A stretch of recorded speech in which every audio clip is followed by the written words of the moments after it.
All right, I'm sitting here with Fito. Fito. I'm sorry. How you doing, Fito? I'm okay. Just want to give me a little history about yourself, where you're from, My how old name you are, is stuff like that. Rafael. Okay. I'm born in Puerto Rico, Peñuela, Santa Isabel. Uh, How long you been in over here in Philly for? over 20 years. Okay. Uh, always wanted to be a couple things in life. Always wanted to be a rapper. I always wanted to be the best I could be for my family. Okay. Do you still do music, or did you ever try it, or is it just something you wanted to do? I still write music. Okay. I asked God one day to give me the strength to at least get there, to at least show the people in the world what is the pain that I got inside. So what's your drug of choice? Heroin. Heroin. Okay. Now, are you been getting high long enough to where you were doing the original, the brown dope? Yeah. Okay. So, when it switched over to fentanyl down here, did you realize what was happening, or were you in active addiction down here when the switch over was happening? Man, I realized this shit was going downhill, that I was going downhill. Mm-hmm. So, but that's everybody's choice. Sure. Well, I guess that was my choice. Yeah. I'm saying, like, when the fentanyl first started coming here, did you realize it wasn't, regular brown dope anymore? Or... At first, I was like, what the hell is this? Because it was like was it clear color and stuff right then, or purple stuff like that? I don't look at the color. I don't. Okay. It just go right in my nose. Right. Okay. So you snort. You're not an IV yeah, user. I'm not an IV. Okay. Okay. Now I smoke it. Okay. Now, what's the reason for changing to smoking it? I know a lot of people told me to do that because the snorting was messing up their nose. Well, I guess it looked nasty when that shit was coming out of my nose. Like, Yeah. Oh, so you were having problems with like the boogers and stuff out of your nose? Yeah, I had a lot of people tell me that. Like the shit was too harsh for me. Like. Okay. Now let me ask you a question. Do you like the Trankai, the No. xylosine? No. Nah. No. Okay. That's one thing I hate in my life. It's weird. That's like the only drug I've never tried, and I'm not going to. So I like to ask you guys, if you like it or not. I hate it. I hate it to the fullest. Yeah. Now, do you get sores from it? Have you had any sores on your body from it? Well, right now, I don't know what can get me sore because I got 4 broken ribs. Oh man. I got my lung collapsed twice already, so I only got 1 lung. Wow. So you're dealing with the 4 broken ribs right now. Yes. Jeez. It's a lot of pain. Yeah. Breathing with broken ribs is one of the most painful things you can do. And it's crazy because I still gotta live this outside life. Mm-hmm. Life that I didn't want to choose. Yeah. I was looking for the right thing to do. I was looking for the right way to go. I was looking for the love in my life. I was looking for, family love. Mm-hmm. But I guess it didn't went the right way. I guess I was the ugly dog in my house. Man. Now you've dealt with a lot of trauma out here. I don't know if you're okay with Stacy was saying you've even lost a loved one down here to the violence and stuff down here, or the drugs and stuff down here, right? I lost my daughter to my babysitter, and it was so painful. Sorry to hear about that. So painful that I wanted to die. I wanted to kill myself. Sure. I wanted to use drugs until I just don't no more. I dehydrated myself so much that I didn't know myself for like a month and a half. Yeah. So you can imagine how hard I was going because I wanted to die. Yeah, absolutely. Now let me ask you a question. Were you aware of people using that xylazine stuff in Puerto Rico? Did you ever hear about that before? Or is it, so does the trank, the xylazine, it started in Puerto Rico in the 90s, people getting high on it. I just didn't know if that was like a known thing in Puerto Rico. We're not allowed to use it. Oh, okay. I mean, we was using it anyway. But if you get locked up or whatever it is, you can get dealt with hard because for real, with that you're just killing people. Have you ever tried to get sober? Or do you have any desire to get sober? I want to. Have you tried? I didn't put all the effort. Okay. So you realize you could have done more when you went. Oh yeah. That's good that you can at least admit that. You know. That's I'm a man, and what I do is because I'm choosing to do it for the simple fact that I'm trying to get the love that I don't get in my house out here. I'm trying to get the love of a mom out here, the love of a brother, the love of a sister, the love of a human being. Sure. Everybody wants to be loved, man. That's nothing wrong with that. So why can I find it where I want to find it? Why I gotta go and find it where it's so hard? Yeah. Out here it's so hard. It's so hard that you probably miss out from eating 2-3 days.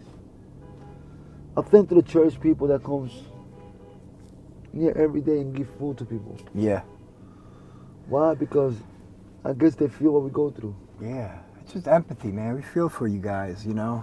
Some of us that have been down here in addiction before, it's easy to empathize with you guys. We've been through it, you know.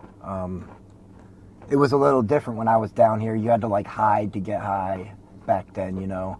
I always say how scary it was being a white boy coming into Kensington or North Philly to cop and to leave the, you know what I mean, with the cops knowing what we're down here for.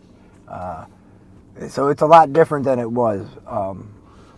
See, that life I don't, excuse me, but I don't, that street life, I don't talk about it. I just talk about me. Yeah. Me and what I went through in my house and when I went through in life. Like, I wish I could be better, but hey. Well, you're dealing with a lot of trauma, right? That's, you know, you've dealt with a lot of trauma in your life, and to get through that, you got to get, you know, sober and talk to someone, and stuff like that. You know, that's what helped me. Well, I ask God every day to give me the strength. Yeah. Because get sober is the best thing in life. It is. It's the boring best thing in life. And it's hard work, but it is hard work. But if you're willing to do it, you're going to do it. Yeah. And have you ever had a period of sobriety before? Have you ever sobered up? Yeah. Oh, you have before? Yeah, because I was locked up. Okay. So I have to. Yeah. Have you ever gotten sober like on your own though, out on the streets at all, or is it only when like you're locked up or stuff like that? Let me see. Maybe like a year. Okay. So you know what to do, like you know how to, or you've I know how to walk. Yeah. I know how to walk. Right. But right now it's so hard. It's so hard because I don't know. It's so hard because, like I said, I'm looking for a love that I'm not getting. I'm never gonna get it probably. Yeah. It's the love of my mother, the love for my family. Are you in touch with any of your family at all still? Sometimes. Sometimes, okay. It hurt me. Yeah. It hurt me to call them. It hurt me to talk to them. So that is that sometimes you think that's why you don't reach out as much, because it makes you so upset when you do reach out? I reach out too much. Yeah. Okay. I see what you're saying. I don't. When I call, I said, "Hi, how you doing? How you been?" But other than that, is because every time I go home, it's like they push me out. Okay. Like they don't treat me like a human being. And I find out here what I can't find at home. Yeah. Love that. You probably get loved out here too, though. You know, people. I get what you're saying. The love I get out here, I love it. The love I get out here is real. The love I get out here is painful love, but it's real. And to the point that it makes me a little happy. Because I got friends that love me. I got friends that still can say, "Yo, Fito, yo, I love you, bro. Get out the drugs." Well, even Stacy, she got nothing but nice things to say. When she wanted to set me up you for the interview, she said nothing but nice things to say about Me and you. Stacy was together for a minute. Yeah. Me and Stacy, I still got a lot of love for her. Yeah, I've been. It felt good. I'm getting her reconnected with her family after like 3 years, so it feels good to do that. I feel happy for that because she used to cry every day. She used to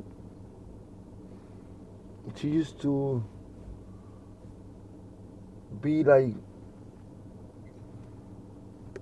sometimes a little sad, and because she wanted to see her family, but at the same time she didn't want to see them because something happened.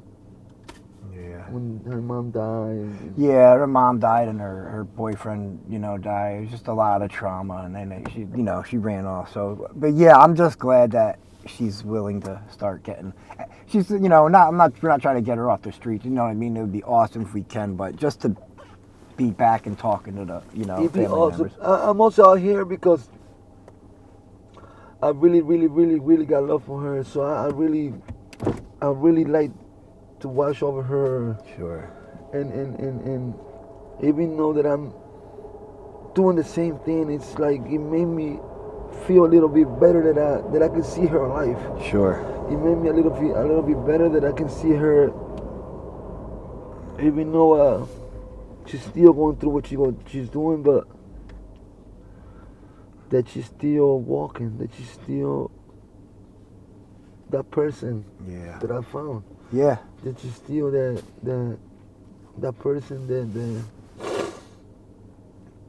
that I loved, that no matter how much we apart, how much we close, I thank a lot to that man over there, Ryan, because even though they grew together, grew apart, grew together, grew apart, he's still there, and he's still there to help her no matter what, and I appreciate that about him. Yeah. I never felt no competition, none of that. Okay. Because that was her boyfriend before she was my girlfriend. Yeah. And I see that he didn't feel no competition either because he let her go. He said, "Do what you gotta do." She did what she had to do. She got with me, all respect. Then we fell apart. She got with him, all respect. Yeah. Yeah, I see you guys are together all the time. It's now. all about her. Yeah. Now let me ask you a question. Is would you be able to, or would you want to use a tent down here? Would a tent help you out? Or do you have other places to sleep that? I don't got nowhere to sleep. All right. If I bring a tent down, would you be able to use it? Yeah. All right. I just ordered a bunch. I got one for her. I'll bring you down one too. Just sucks. I like giving the tents out. It seems like they get messed with really. I got her one that lasted like a day or something like that. But someone stole it from her. But that's how it happens out here. It's all good. Well, listen, Fito, I really appreciate you doing this. In the future, if I see you, can we do follow-ups, see how you're doing? You know what I mean? Yeah, All right. I don't mind. I don't mind doing this long as it's, long as it's business. Yeah. Like I say, I don't ask no crazy questions. No, nothing like and I that. appreciate that because Yeah. I don't. There's some other channels out here that say some crazy shit, and I'm not about that. Nah, and I appreciate it. Yeah. I appreciate it was all about me. Yeah, absolutely. All right, well, thanks for doing this, and we will talk to you again soon, all right, Fito? Okay. All right.